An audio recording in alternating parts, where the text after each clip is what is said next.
Hey YouTube, Ultra Maximus here with another Transformers Prime review. This time I'm going to take a look at the figure of Soundwave, which of course is a staple in the Transformers series, right? We've got Soundwave from G1, the boombox. There was, I believe, there wasn't a Soundwave in Robots in Disguise. There was a Soundwave figure from the Beast Wars line, I believe. I can't remember. Was it an owl? No, that was Prowl. I think there was a Soundwave in Beast Wars somewhere, maybe. We had in the Unicron trilogy, he was a bomber, and Laserbeak was the bomb that dropped out, which was really cool because that was the first time that we got to see Soundwave as something other than a boombox or tape recorder or something to do with music. He could be something else, so that was kind of cool. And then in Transformers Animated, we get him as a little Scion-like vehicle with a bunch of boombox-looking stuff, kind of homage to the old G1. Of course, his face looked a lot like it. And then when he transformed, he looked like G1 Soundwave. And he had Laserbeak was a guitar, and then when the Sound Blaster character, the toy came out, it was Ratbat was a keytar.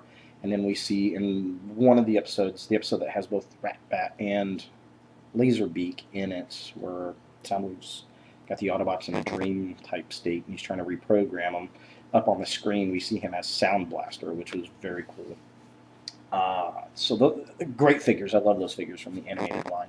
And now we have a Soundwave in Transformers Prime. Well, before that, we actually had him in the Bayformer stuff. So we had him in Revenge of the Fallen. He was a satellite, but he never transformed. And he had Dr. Claw's voice. Why they didn't synthesize that, I don't know. Ravage was spectacular in that movie. It's probably one of my favorite characters in Revenge of the Fallen was Ravage. And then in Dark of the Moon, he was a Mercedes, and he started out so awesome. He walks up to Megatron with Laserbeak, and he's like, basically, Laserbeak reports Megatron, and they have their dialogue, and then he sends Laserbeak off to kill the humans. And he's like, kill them all. And that was awesome. And then comes the end of the movie where Soundwave turns into this chuckling idiot, and I wanted to vomit. It was so horrible. Unfortunately, we didn't get the deluxe figure of Soundwave as a Mercedes around here in Indiana. I don't even know if they made that scale figure. If they may have canceled it because those Bayformer peg warmers were just awful. In fact, the only two Bayformers I bought from Dark of the Moon was Shockwave and Laserbeak. Those were the only two I bought. We did get the Legions or Legends figure, with the Legion or Legends, whatever you want to call them. That Soundwave is out right now, and it's I don't care much for those figures, so I'm debating whether or not to get it or not, just because it is the only Soundwave I've seen produced for that film. And now we have Transformers Prime, which is a way different kind of Soundwave. He's very sleek, he's not bulky at all, doesn't have the tape deck thing. His face still resembles the old Soundwaves, but instead of an actual face, it's like a mask. Very much almost like a Cobra Commander, which is kind of cool. And he doesn't talk, which is very interesting. He's silent. He doesn't say anything, which makes him very ominous and doubles the creep value. He's got very long arms, and he plays back things to audio and video to who's ever in charge. That's how he communicates.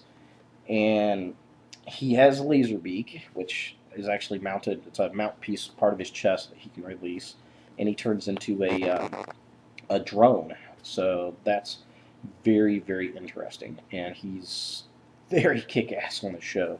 The episode where he confronts, I always want to call her Black Arachnid, and he basically beats her down without saying a word, and it is fantastic. So I really dig the character on the show. He's probably one of my more favorite characters in Transformers Prime. I'd like to see him get more airtime. He's a phenomenal character. And very mysterious, very dark, very ominous, very creepy, and it's just spot on. Great. Love it. So let's take a look at this figure. Let's look at it in robot mode. Let's look at it in vehicle mode and take a look at the package. Alright guys, here is Soundwave in package. Looks very cool, very nice. Of course we have Transformers Prime up here with a photo of Soundwave. We got the Decepticon logo. figure itself, and Laserbeak is included, the package says.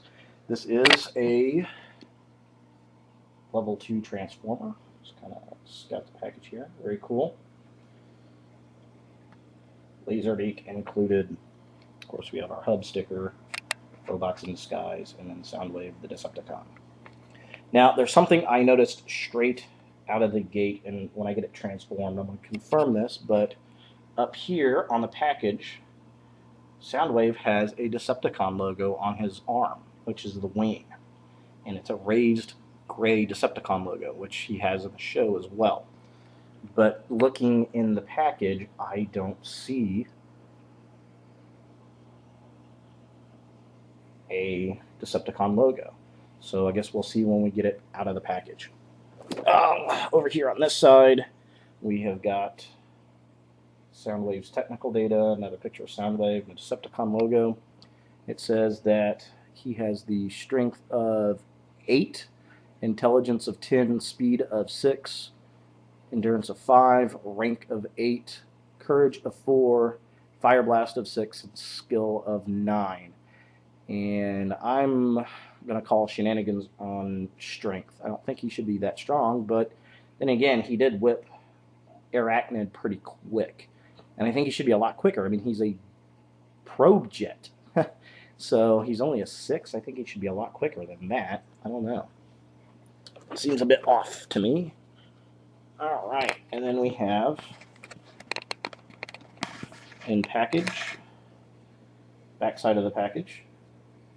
Looks pretty cool. Lots of white. Here he is holding Laserbeak. There is these recon drone mode. And then up here at the top, he is Deluxe Class Series 1004.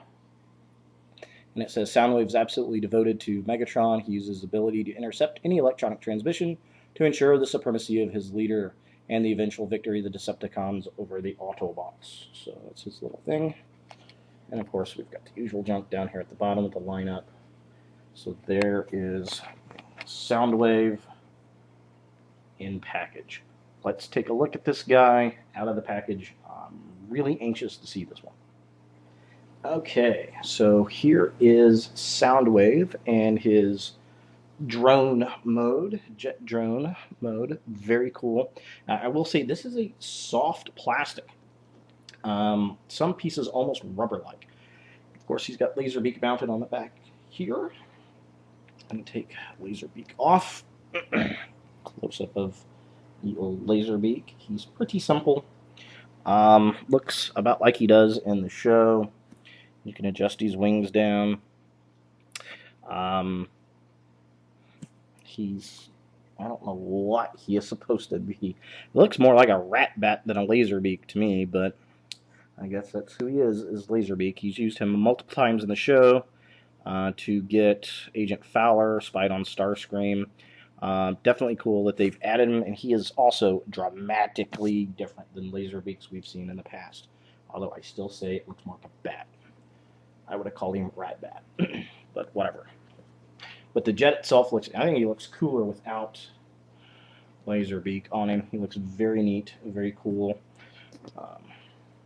Just kind of, looks almost like he could be a jet, like a jumbo jet. And then I noticed this, the front is very bird-like, or dinosaur-like. Can we say a repaint as Skylynx? Yes, we can. That would make a very cool looking Skylynx. So there he is in that mode, and I was right. We do not have Decepticon logos on this guy. But you know what? Something else I noticed is this guy also has no Autobot logos in vehicle or in robot mode. 0 logos. And I wonder if they did that with him because of the fact he's going to be a Terracon and they don't have to switch that. But it doesn't make sense because you could just paint those on there. I don't know. That's just very strange. No Autobot logo at all on this character. No Decepticon logo at all on this character. Very, very strange. And it would have been really cool because he had those raised logos on his wings on the package and on the show itself. So it'd been kind of nice to see those on this character. but it is what it is, right? Well, let's take a look at him in robot mode and see what old Soundwave looks like. All right, so here is Soundwave. Very interesting transform. He's a little like transforming the animated Blur. For some reason, it reminds me a lot of that. Maybe it's the blue, the real thin pieces. I'm not really sure, but very cool looking, very creepy. Kind of a close up of him. Here he is. I've got Laserbeak mounted on him. Not crazy about the legs. I don't like the legs much at all. And I noticed some paint differences on the legs versus the legs on the box. We've got purple on the gray, but down here it's just flat out gray. So there's a little bit of paint differences on the figure itself. If we take Laserbeak off here, and then we'll mount a Lazy Beak in his hand.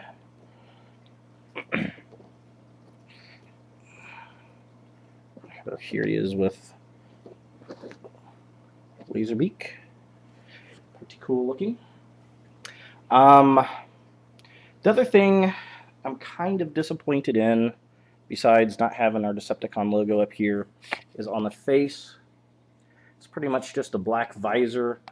The back of it here is painted silver, and I was hoping that that would be see-through, kind of like in the others, you know, like Cliff Jumper here. I'll just throw Soundwave over here to the side. Cliff Jumper's got a see-through so that his little blue eyes light up, and they do a pretty good job if you put it in the sun. But Soundwave here just does not have that. That's kind of disappointing. I'd like to see maybe that be a glowing purple. Just a solid piece of purple would have been nice. Maybe with the little electric squiggle that goes through it. That'd been kind of cool. Or maybe you just put that electric squiggle in and have that glow purple. That would have been really neat.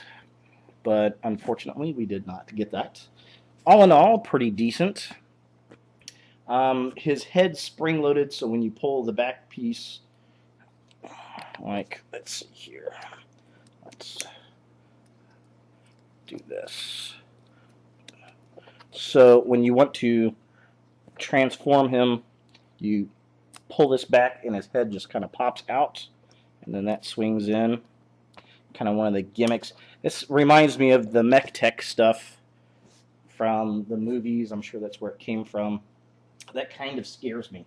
I'm afraid it's going to break at some point. I don't know. I'm not too big of a fan of that. And quite frankly, I think he looks better with Laserbeak mounted on his chest. I think he looks way cooler like that. So, all in all, I like the figure for the price.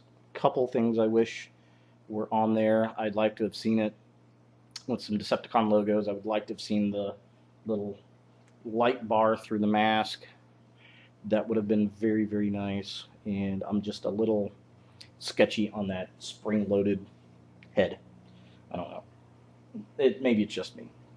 But all in all, I like this Soundwave because it is very different from other Soundwave figures we've seen. And I will thoroughly enjoy having this creepy, lanky-looking Decepticon Soundwave in my collection. So, thanks for watching, guys, and look for more videos in the future. Have a good weekend.